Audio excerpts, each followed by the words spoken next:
Okay. Good morning, Noblesville. It is Friday, April 3rd. The sun was shining. The sun was shining yesterday. It's going to be a great day. I'm Mayor Chris Jensen. It's an honor to be with you. Hopefully, some of you are joining us from around the city, around the county, the state, even around the country. I hope you join in and have a great conversation with us. I am honored to have a good friend of mine and a good friend of our city, Kristen Boice, join me today. Kristen's not only a small business owner at Pathways to Healing, which I'll let her talk about here in a minute. She's a mother of two wonderful daughters as well. And she is a husband or a wife to Mark Boice, who is a member of our city council. So a lot of connections, a lot of relatable statistics. So Kristen, thank you for joining me this morning. Thank you so much, Mayor Jensen, for having me. I'm honored and I'm thrilled. And I hope this is helpful to people as we navigate the collective grief, loss, anxiety, and stress that everyone's feeling right now. So I just hope this is beneficial to those listening. Well, there's a lot of that. We're going to touch on each one of those topics, especially with the news yesterday that school will be closed to the remainder of the school year. I know I have 3 small kids at home. You have 2 young daughters. It was a collective groan from some. I'm sure there were some kids that, while maybe somewhat excited, I still think deep down inside are probably going to be missing their friends and missing their teachers. School is oftentimes such a safe place for a lot of our students. So we'll get into that a little bit. But Kristen, if we could start a little bit talking about your industry, kind of the mental health industry, the therapy industry, talk a little bit about what you do. And then most importantly, how are you adapting in this time of social distancing? You know, we'll point out that you and I are not together. We are tele together here today, practicing social distancing. But how is your industry kind of adapting to this? Yeah, that's a great question. We've really had to pivot as an industry, and Pathways to Healing Counseling, my whole team, we're now doing what we call teletherapy. A lot of people refer to it telehealth, telecounseling. We call it teletherapy on HIPAA compliant video platform. Although it has been waived that we can use other platforms like Zoom, FaceTime, and other mediums to reach people that are not HIPAA compliant. So that has been waived at this point in order to service as many people as possible. So it's been wonderful to be able to connect with clients and those that are seeking counseling services via video chat. So it's the next best thing. It's just as effective to be able to see someone on face-to-face. So I can see their facial expressions, I can see their emotions and their breathing and still make that connection, which has been really beneficial to the client and us as therapists. Let's talk a little bit about a topic you just mentioned, something I heard you speak a few years ago at, I believe it was maybe a Prevail breakfast, where you talked a lot about breathing. And it's something that I took away from there and something I try to practice on a daily basis. As most of the city knows, I'm on day, I think, 90 of this brand new job. I've had a lot of firsts in the past 3 months. The past 2 weeks have been almost surreal to be in the seat that I'm in. And I have tried to focus more on my breathing because you taught me that is important as we exhale especially, to focus on our breathing. So why don't you touch a little bit on that, and maybe some advice that you can give to parents that are at home right now. Maybe kids are bouncing off the walls and this is a moment of SOS for them. And so how would you advise them on that? Yeah. And wow, you got thrown to the wolves in the first 90 days of office. So Right. First of all, I can imagine the breathing has come in very handy at times. Mm-hmm. Breathing is the number one strategy to able to handle the stress, the grief, the loss, the anxiety, the overwhelm. So number one, if I could teach anybody anything, it's this. We have to self-regulate. And right now everybody's kind of flipped their lids, which is understandable because all the normalcy is gone. So what we do is I teach people what we call square breathing. And the military has embraced this as well. Before they go into special forces or special ops, they have to get their bodies calm to be able to process what's actually happening all emotionally. So the first thing I teach people and clients when they come in is I'm like, we're going to breathe. And they're like, oh, man. Nobody wants to do it, right? That's annoying. Do we have to do it? And then I say, just trust me. I need you to do this once an hour, every single hour until I meet with you again. They're like, I go, just throw me a bone. Just try it. So what we're going to do is we're going to practice this together. So if you're watching right now, I'll make it very simple. We'll do one breath. So we won't torture you too much. And I need you to know, if you're not practicing this, it's not going to help you calm down. And I mean this in the genuine sense. There's scientific research, neuroscience to back this up. It is my number one skill that I practice in my own life.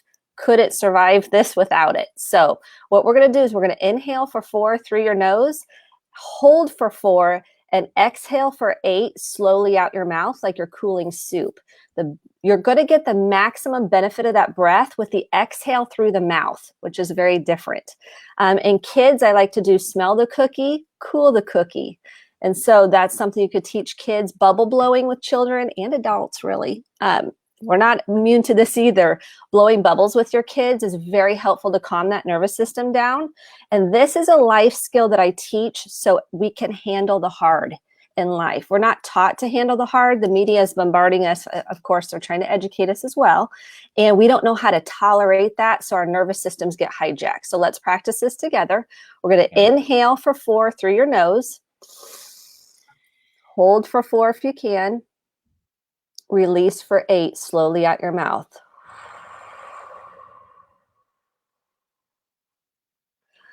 You might feel a little lightheaded because you're not used to it. And you're going to drop those shoulders down when you do that breath. So we're going to do it one more. Okay, I said it was going to be 1, but we're going to throw in 2. Okay, so let's do it one more time. Inhale.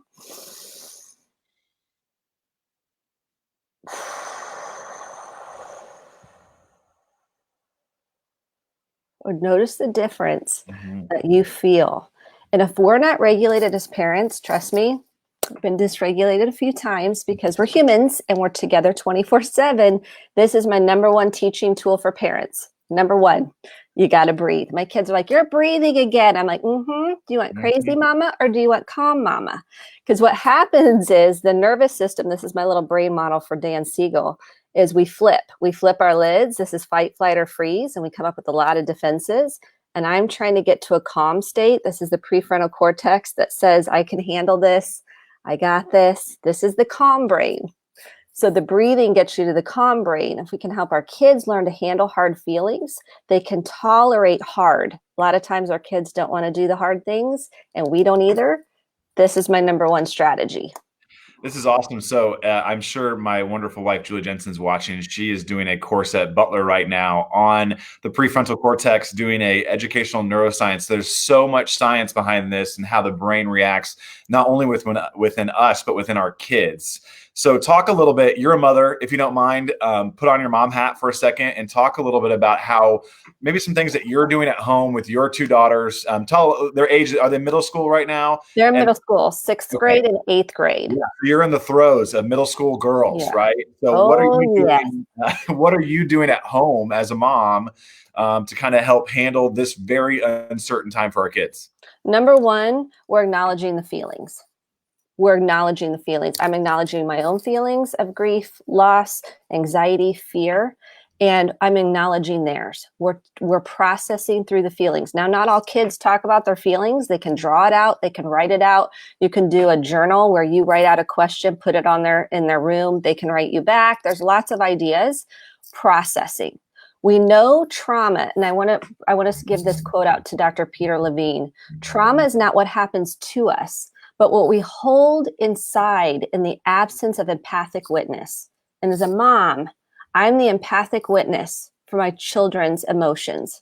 And so what I do is I say, it's okay to be upset. It's okay to cry. It's okay to be angry.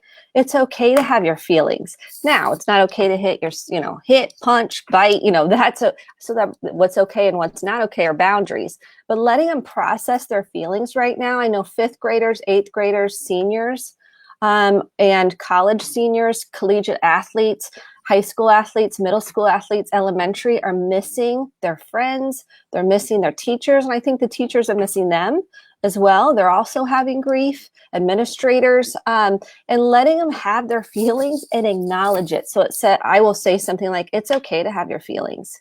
I love that phrase. It's okay to have your feelings. It makes sense. You feel sad right now. It's okay to let it out. And so we do a lot of let it out. It's okay to get it out. What we know about healing is the more we can process in real time, the more we're going to move through it and get to the other side. So I do a lot of acknowledgement of the feelings. That's number 1, my number 1 strategy. I brought props. Yeah. Do an interview with me without props. Perfect. Now I know we can't Amazon Prime things, so there are free questions online. This is called the game, and ask questions like, "How are you feeling today? What's your favorite Disney character, and why? What hero would you be? What hero do you identify the most with, and why?" There's tons of questions online for free that you can pull cards. These are just little cards that you pull from. We've been doing a lot of these because I'm into the processing. We weren't taught oftentimes as kids that processing is important. We now know neuroscience is extremely important. They need energy releases, Mm-hmm. as we know. So we have a badminton. We got a badminton net about 3 weeks ago. We're in the driveway whacking that badminton that birdie back and forth, hitting a tennis ball, running around the house, running up and down the stairs. These are great things to get yoga videos online. It's important that the kids can move the energy, and adults. We've got to move the energy. Fiddle things. This is called Pinch Me Dough. It's scented, kind of where it's like Play-Doh but softer. Yeah. Lots of Play-Doh, coloring. Again, processing what they're feeling is critical, and acknowledging that the normal that they are used to, the routine that they crave, is gone. And that's hard for kids. Kids thrive. Our brains love certainty and routine. So those are my number one and number two. Again, breathing. If I'm not breathing all the time, they'll be like, "Mom, breathe." They're telling me to breathe. I'm breathing constantly to regulate myself. So that also is something we do on a regular basis. Those are kind of some high level things. I could give you a lot more, but those are probably my top three things to do right now. That's awesome. And we have actually a lot of people joining us online. I can see the names scrolling to the right. So if anyone's listening and has a question, I should have done this at the very beginning, but make sure to submit questions on here. We love to take live questions. We'll be ready to do that. We have several already submitted. So take a moment, post us a question. No questions are off limits. You might think that it's a individual question to you. I can guarantee you, there are many other people around the city, state, and country that are dealing with the same thing. So so let's stick on kids for just a second, Kristen, because I know it's so topical right now with school kids being home. Can you maybe go over some don'ts, maybe some top level things that you would just really kind of shy away from? I know I'm a very positive person, so I want to talk about the great things we should be doing, but there probably are a few things that we're doing, myself included, that maybe are not helpful to the situation. So could you maybe touch on that topic? Absolutely. Number one is shake it off. You're fine. Stop your crying. I'll give you something to cry about. We probably heard that as kids a time or two. Let them express their feelings. Let them express their grief. Let them get it out. When we get it out, we heal. The more we feel, the more we heal. So letting your kids cry, letting your kids process, letting your kids get it out. So that's my number one, not pushing it down, because we know when we push things down, it will manifest in the body and we will stay stuck. If we do not process this, we will stay stuck. Number two is shaming your children. So shame is, I don't feel good enough. It's about ourself, and guilt is about our choices. And guilt can actually propel us to make some positive change. I'm not saying guilt your kids. That's not the message I'm sending. But we do not want to use shame as a parenting tool. Like, why'd you do that? That's kind of a shaming statement. Or that's stupid. I'm not that we would say that, but some people, out of heightened sense of stress, we all have done things that we're not so proud of. Obviously, yelling and screaming. We've all kind of been down that road a time or two. And I have to get myself regulated. Your child will not be able to calm down if you're not calm. So if you've ever been in the car and they're fighting and you're like, "I said, stop yelling," and you're the one yelling. Okay, well, we've got to get ourselves checked. We have to check ourselves as parents and calm ourselves down. Again, that means we're flipped. I've got to get myself regulated to a calm state in order to parent effectively. Then I can help co-regulate, if they're flipped, my child. This is very difficult. So I'm making it sound very easy. That's why I invite people to do the breath work regularly. So when they are triggered, they can go, okay, breathe. Well, that's what I know.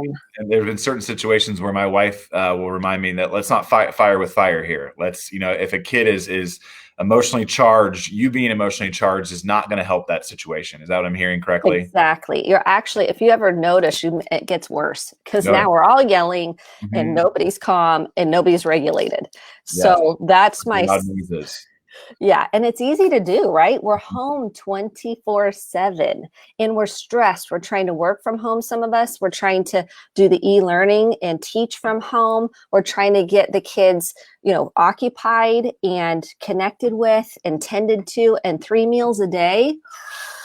Yeah. Okay, 3 meals a day. It's a lot of meals. Yeah. Then they are hungry. Then they want a snack. And so breathe, calm, regulate. Those are the most important things. And not shutting the kid down. That's so super critical, not shutting the kid down. And when they do have a feeling, when they do want to talk to you, that you're able to acknowledge the feeling. What I see parents miss is that acknowledgement of the feeling, saying that makes sense. You feel, again, reiterating that makes sense. You feel sad. I also think we're missing the boat sometimes on checking in with our kids. Sometimes the behavior is a manifestation of an unmet need. So if we're seeing a lot of acting out, there's probably some feelings that are trapped in there. I recommend if you have young kids to get some feeling. You can get online and get unconsciousdiscipline.org, some feeling faces, and they can point to the faces so they can start identifying their feelings.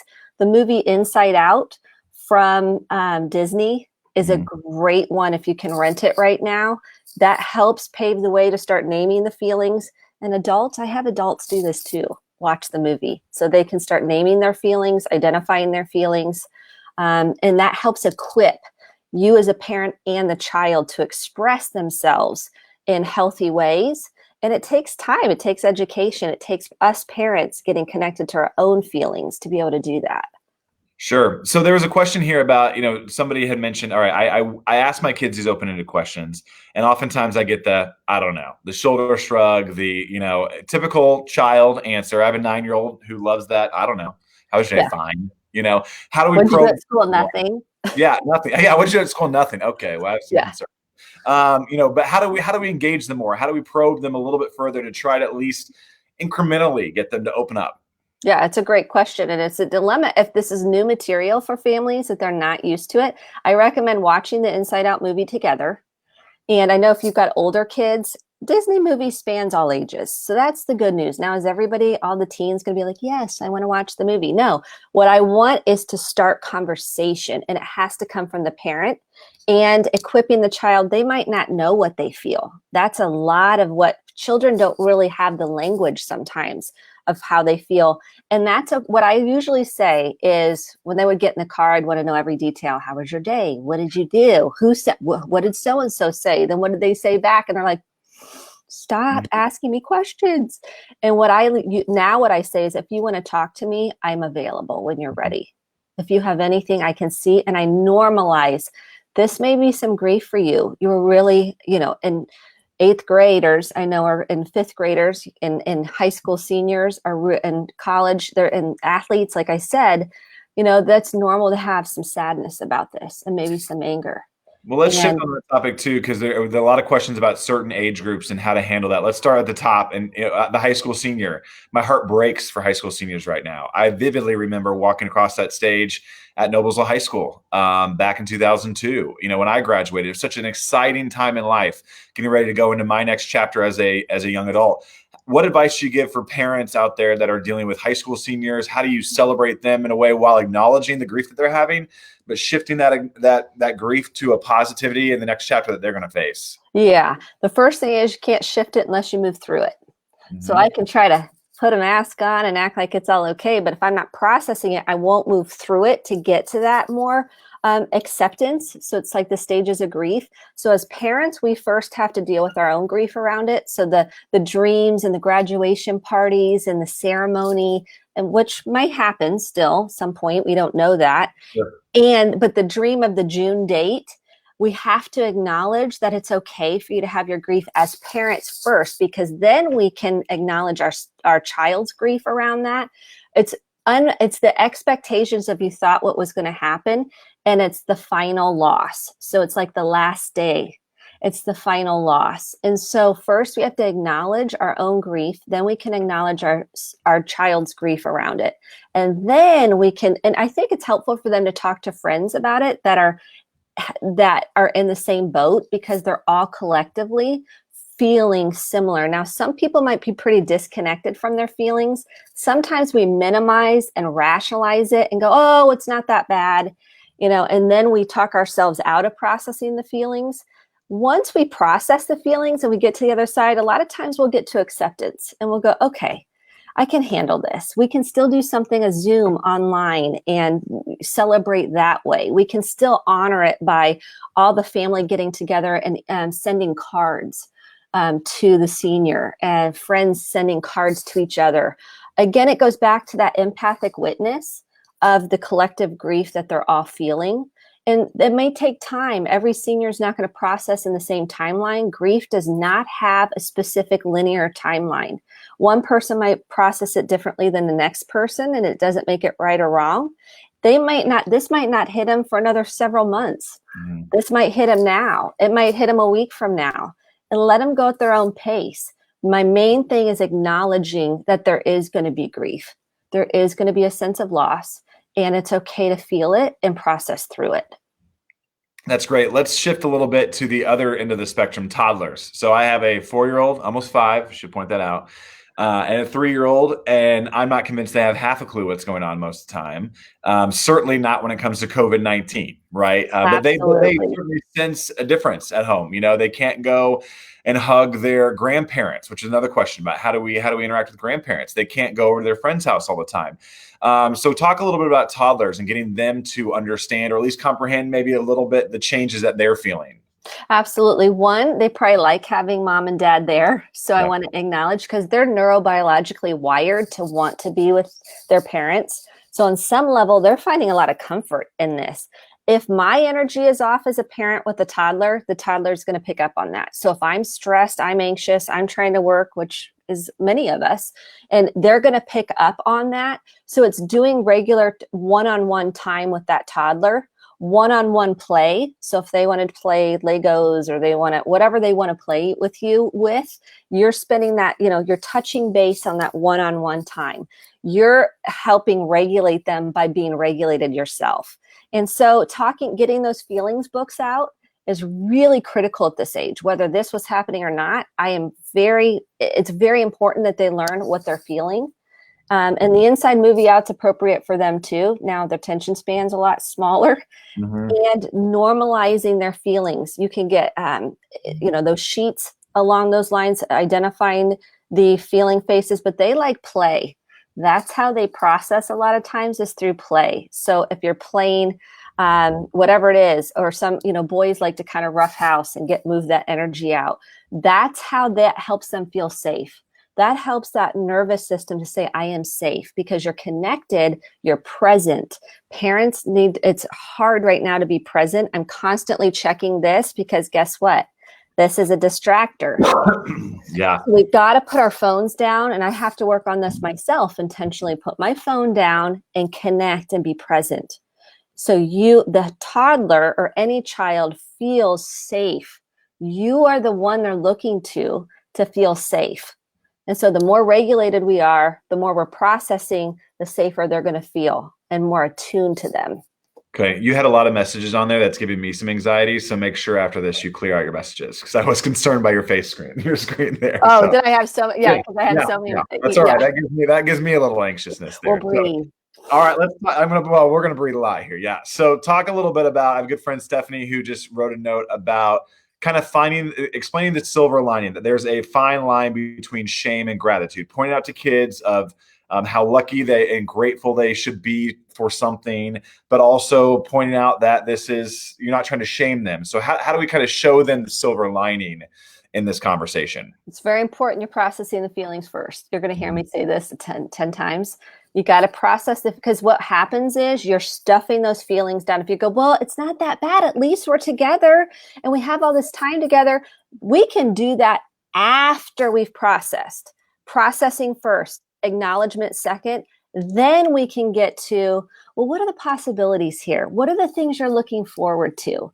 What are the things that you want to do to celebrate this? Let's come brainstorm some ideas. Let's do a Zoom call. Let's do some cards. Let's reach out to people. Let's do some FaceTimes, whatever. We really got to acknowledge the feelings first before we try to package it up in a pretty bow. And I find parents skip that because they want their kid to be okay, because they don't feel okay. So if I just positive my way through it, and we skip the processing step and the acknowledgement step, which will keep the student stuck and will keep you stuck, keep your child stuck. So that's my order. That's great. So talk a little bit about early element. Let's shift a little bit from the processing of the loss, the grief, the decision that was made yesterday. You know, we're kind of working through that process, but we still have a big challenge in front of us these next 4, 8 weeks, whatever the schools end up saying when it comes to e-learning. And there could be some parents and grandparents who are trying to help kids get motivated to do e-learning, you know, and they're frustrated. They want to sit and they want to play their Xbox all day.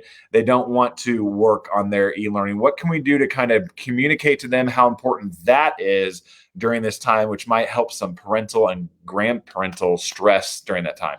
Yeah, let's acknowledge that it's stressful, first of all. Right.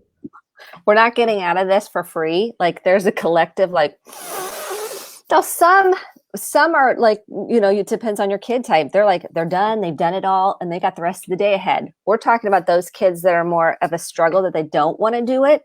And the thing is, there's no black and white answer here. There's no wave the wand and make them want to do it. I wish there was. One of the thing is acknowledging that, man, yeah, you really want to do your Xbox. I get that.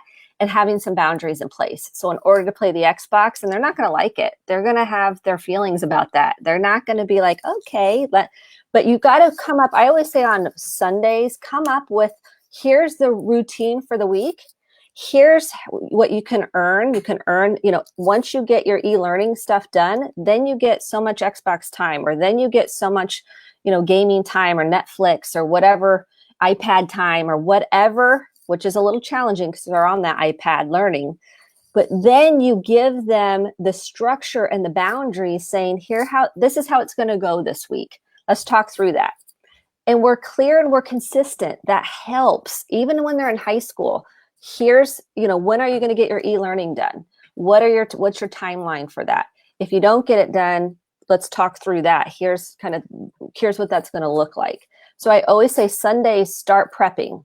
Don't wait till the day of, and then you're like, ooh, you're not on your e-learning, and now I'm flustered, and now I'm dysregulated, and then it all blows up from there. Sundays. Now, is this all going to be peaches and cream? No, because we all are stuck at home 24/7. It's not going to be kumbaya all the time. That's where the breathing comes in. Get yourself regulated first. Do some proactive measures in terms of talking about the week. We do this all the time. And they're like, I'm like, we're going to sit down and have a family meeting. They're like, oh, man. I'm like, yep, we got to talk through this stuff. And it's a regular occurrence. It's not just for e-learning. We're doing this as a regular routine. And I encourage, you know, it's going to be bumpy at first, especially if you haven't done it. And this is a whole new learning world for us all. Give it a shot. Be consistent with it. Yeah, so let's take one more question on children, and I'm going to shift to adults here as well. A question on having an only child. I know one of our deputy mayors has an only child. That presents a whole new set of challenges. Any advice there? Only children, I think I would give the same feedback. They want your presence. I mean, most kids want our presence, whether they have siblings or not. And it's doing the regular, how are you doing? Check-ins. And it's making intentional time. So every hour now when I'm booked with clients back to back, it's harder for me to do this. But what I do is I try to go, hey, love you, or I'll send them a note. I love Post-it notes.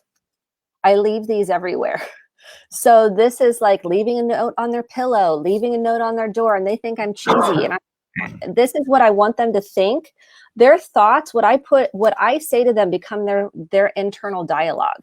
So these Post-it notes, although they're cheesy, I use them all the time. So write Post-it notes, leave them notes around the house.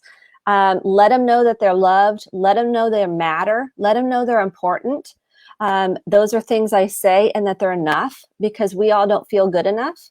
And that's shame. And then we want to self-medicate that with alcohol, drugs, shopping, eating, social media. So I'm trying to be proactive about filling up truths.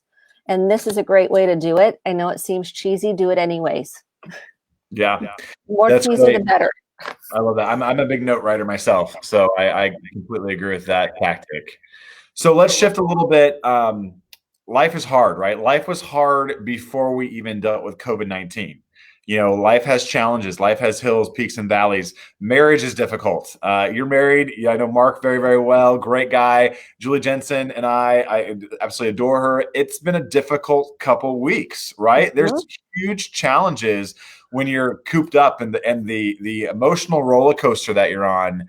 From one day starting out with a great chore chart, by the end of the day, it's like in the fireplace being burned, and we've moved on. So how do we as couples, as families, deal with relational conflict when we're stuck together 24/7? Yeah. First of all, there will be conflict. Mm-hmm. So when couples come in, like, we never fight, I'm like, yeah, right. That means we're not really dealing with anything. And then 25 years later, they're like, I'm out the door, because there was no connection there. So one of the things I want to normalize, there's going to be disagreement and there's going to be tension, and you're going to get through it with some tools that can help you. First, you've got to, again, breathe. You're going to get so sick of me hearing me say that. Secondly, we have to acknowledge each other's stress. And I think that's hard to do when we feel like we're right and the other person's out to lunch. We have a hard time acknowledging their feelings, and we have to acknowledge our own feelings to acknowledge their feelings. What I work with a lot on families is some communication structure that they didn't grow up with, that we really need. So one, we have to watch expectations. So if I expected you to unload the dishwasher and I never told you, now I'm resentful. Well, I'm doing everything, and my story that I make up in my mind is I'm doing everything. Okay, not true. But if I do not communicate, hey, would you mind emptying the dishwasher? And the person can say yes or no, right? We have to come together and communicate. One of the things I think we do is we write stories about what we think the other person is saying. So Dr. Brene Brown, who was on 60 Minutes this week, she's a shame researcher, vulnerability researcher. One of the things, and I love this language, is the story I'm making up is you think I'm a low life and don't contribute. I'm making this up, but she says the story I'm making up is. So one, we got to acknowledge each other's feelings. Two, we have to self-regulate. Three, we have to communicate specifically. And what I mean by that is direct, specific. So they're like, I wish you would come in here and take care of things. Well, I don't know what take care of things means. Mm-hmm. I could say, well, tell me what you mean by that exactly. Well, I don't know. Well, then that's going to lead to a lot of conflict. And so be direct. Acknowledge maybe the story you're making up in your mind and check it with the person. I do a lot of this in couples therapy. I feel statements. I know it sounds cliche. It seems silly, but I feel with a core emotion in there from inside out. Those core emotions, the 6 that they lay out and inside out: anger, sadness. I'm giving you a cheat sheet. Anger, sadness, fear, disgust. Those are the 4 people are feeling right now. And those are the 4 you're going to work with the most. Then you have joy and excitement. And so using I feel sad, a lot of people are anxious right now. Let's just call it what it is. So what I said this earlier, I said, I'm a little anxious. I feel a little anxious. I just need to breathe right now. Now this sounds very kumbaya-ish, and it doesn't always go like that, but I need to breathe. Just give me like 10 minutes to get myself together and get calm. Mm-hmm. And that's not always possible, right? When we're in the middle of chaos, but it is possible for me to breathe. In the middle of chaos, it is possible for me to breathe. Well, I love that. One of the things that so I'm an oversharer. And so one of the things that we're working on at my house, which I'm sure Julie Jensen's just real thrilled about this. But vulnerability. We're doing vulnerability. Yeah, exactly right. Here we are. One of the things that we're working on is acknowledging that we process things differently. I am a quick on the spot, Mr. Fix It. No, nothing's wrong. Let's solve this, move on. Where Julie Jensen tends to needs to process things a little bit slower, wants to think about it, wants to think about her reaction to a situation or question I ask quicker, where I want instant gratification. So how do we work as a couple to kind of communicate that to each other and know that we might just naturally process things differently, and that's okay.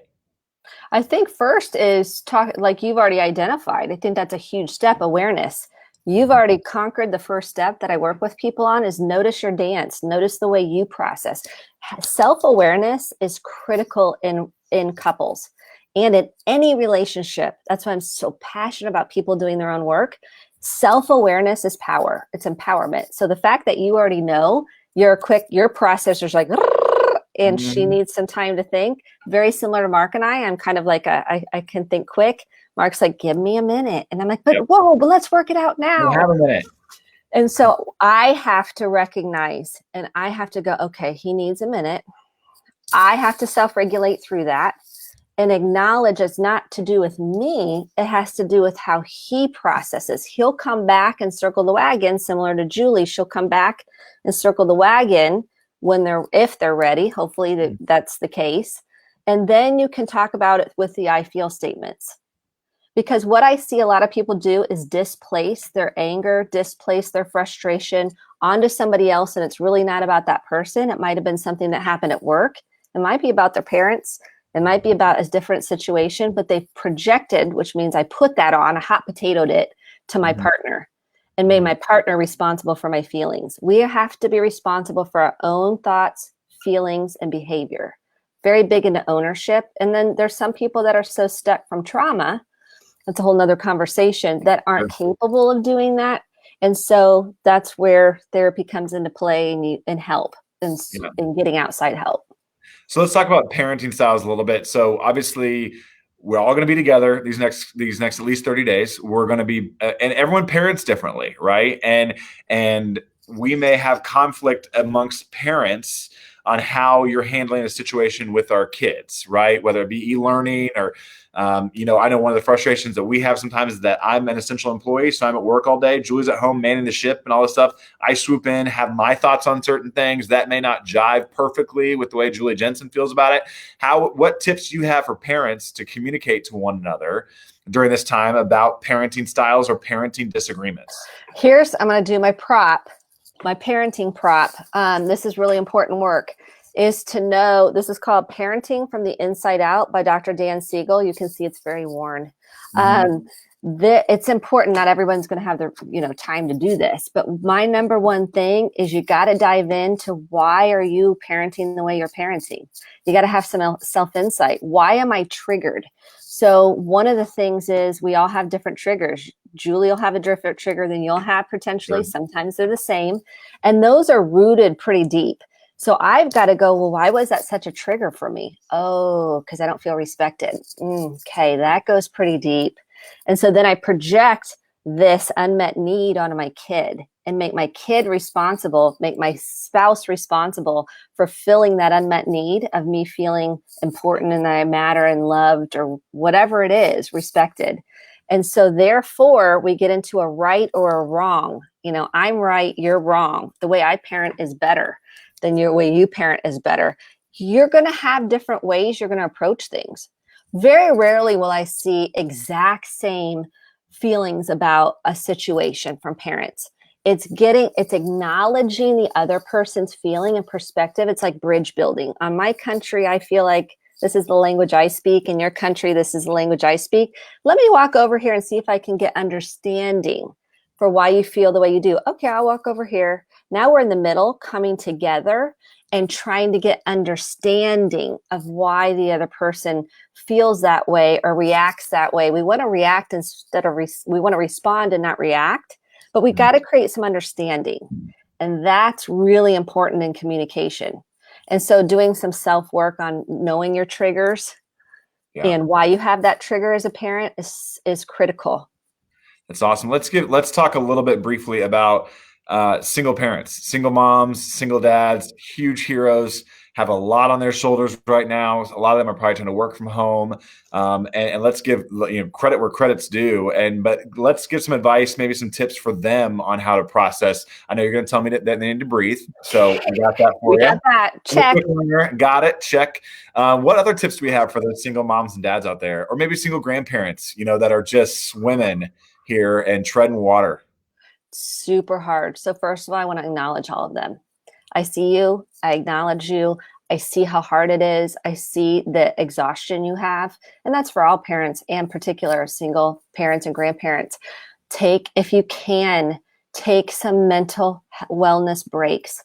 If it's 5 minutes, if it's 2 minutes, put some music on, walk away, go in another room, write it out to get it out, do some kind of reading some inspirational things, listening to a podcast, reading books, phoning a friend and going, help, I'm losing my mind.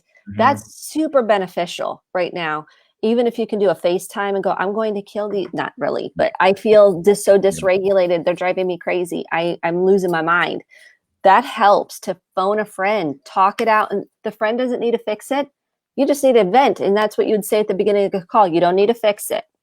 I love this saying, you don't need to fix it. I just need to get it out. And then that gives them another shot in the arm to kind of go, okay, I can keep going. I can do this. So a support system is really important, even if it's just one person you can call. That's awesome. Well, great. Well, I have one last question I want to touch on because it's timely here. Actually, two last questions. Easter's around the corner. We've seen birthdays come and go during this time. I've seen some really awesome drive-by happy birthday celebrations. How would you tips for how families can feel together during this time of a holiday coming up or a birthday coming up? How do they feel connected during that time? I highly recommend Zoom. So you can get a free account on Zoom. FaceTime, you can also, I learned that you can do a group on FaceTime. Yeah. You can do multiple people, and you set a time up. You tell everybody, here's when we're going to do it, and you have them get on the call. Number one, have them send cards. Have them send cards to whoever it is, or notes or letters or texts to kind of rally the troops. 3 is decorate. Decorate that. If you have any decoration, you can either color a card, do some decoration, bake a cake. That's really important. And I like to do, here's my little sticky notes. I like to do a door wrap with all the sticky notes. So when they wake up, it's all the things that you love about them. Awesome. Not about their behavior necessarily. It's what you love about who they are. Decorate their door. If you have extra little streamers around, decorate so they feel special and they feel like their birthday is important. I think one of the biggest challenges people are having is deaths right now, and not being able to do a funeral properly and grieve properly. And so that also is hard for kids too, if they lose a grandparent or anybody, and for a parent, anybody. A friend, to be able to grieve properly, and doing a Zoom. I know that doesn't seem like that would be beneficial, and it is. It is. Doing an online service, even if it's in your home. Those are super important right now. Yeah. So last point, so if I'm sitting here watching us today and I am on the verge, I'm ready to lose it. I need all the help I can get. I know that I'm in a dark space. I am really struggling. What resources can you share if someone's going through that? Yeah. So here's the first, if it's a safety issue, of course, we have 911. Yes. Prevail, if you're in a domestic violence situation, I want to give the phone number to Prevail. This is their 24-hour hotline. It's 317-776-3472. That's if you need any domestic violence support at this point. The Suicidal Prevention Lifeline, write this number down, is 800-273-8255. And right now, it's important that you reach out for help, because some of the signs to look for within yourself are decreased sleeping, appetite, like if you're not eating, the coping skills, your alcohol or drug use has increased. These are concerns that need proactive help, and don't be afraid to seek help through counseling. We've moved to the telehealth platform. There are services out there that can help you. Also, I want to share the disaster distress helpline. So if you are highly dysregulated, you're scared, you don't know where to go for help, this is who to call. It's 800-985 5990. That's 800-985-5990. Or you can text talk with us 66746. So you're going to text talk with us 66746. And then I wanted to give a couple more coping skills, if you don't mind. Yeah, please. For people that don't know how to cope with the stress and the uncertainty and the fear and the grief. One of the things I want to say is limit your intake on what you're consuming news, because your nervous system isn't wired for that. So give yourself maybe 5 minutes to catch up on the news and then call it a day and put it all away, is my suggestion. Limit your social media exposure at this point. Avoid alcohol, because I'm seeing an uptick in people using alcohol as the coping strategy right now. And this will keep you in that fight, flight, or freeze place. This will freeze you in that stuck kind of non-tolerant processing place. And we don't want that. So that helps you move through to the calm state. Playing with your pets right now, walking your pets. I know you just got another dog, yep, Chris. And so it's a great time to connect with your pet and really take the time to really be present with that pet and play. This is a great time to play with your pet. So those are really important coping strategies. Exercise, eating. I know the eating's really hard right now, so I want to acknowledge that. We're doing the best we can sometimes, and that's okay. The main thing I'm really trying to get across is that we've got to be processing in real time what's going on, and that's through writing it out, talking through it, meditation, prayer, whatever works for you to kind of get yourself centered. Those are really important kind of daily habits at this point to put into place. That's awesome. Well, Kristen, thank you so much. You and I had a conversation about a year ago when I was running for the spot that I'm in about the importance of mental health and mental fitness. And if anyone was at our State of the City a few months ago, we talked openly about that. And I said my number one goal is to be very honest about it, be very transparent about it, acknowledge that it's there. I think behind every closed door in Hamilton County, there's some form of mental distress, anxiety, addiction, you name it. We're all touched by it some way. And so we want to have an honest conversation about it. So I appreciate you coming on and having a conversation with us. I actually pulled some statistics, and compared to March of 2019 and March of 2020, we had a 69% uptake in suicidal calls to our EMS line. And that's a shocking number, but it's a real number, and we have to acknowledge it. We have to know that it's there. We know people are going through this. We see it in our own houses. So I may have you back here in the next coming days to do this again, a check-in with our community. I think it's great. I appreciate everyone who joined us, but just know that we are here for you. We're all in this together. Get outside, breathe some fresh air, spend some time with friends and family, and we are going to get this through together. And Kristen, will you lead us on as we leave here today with one last deep breathing exercise? Absolutely. Yep. We're going to do this thing. Everyone's going to do this. Okay, so let's take another deep breath. I recommend you put your feet flat on the floor for some grounding, for some centering, for some support. Feel yourself in your chair, your couch, or wherever you may be. And know that you are not in this alone. We will get through this together. So let's take a deep breath through your nose again. Exhale out your mouth.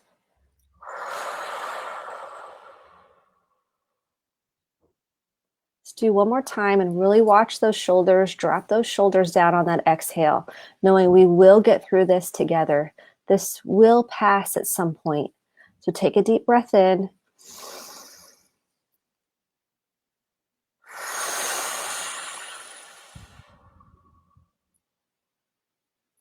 And I invite you just to notice your body after you take that exhale and how much different it feels. Just notice, feel, and be aware of it.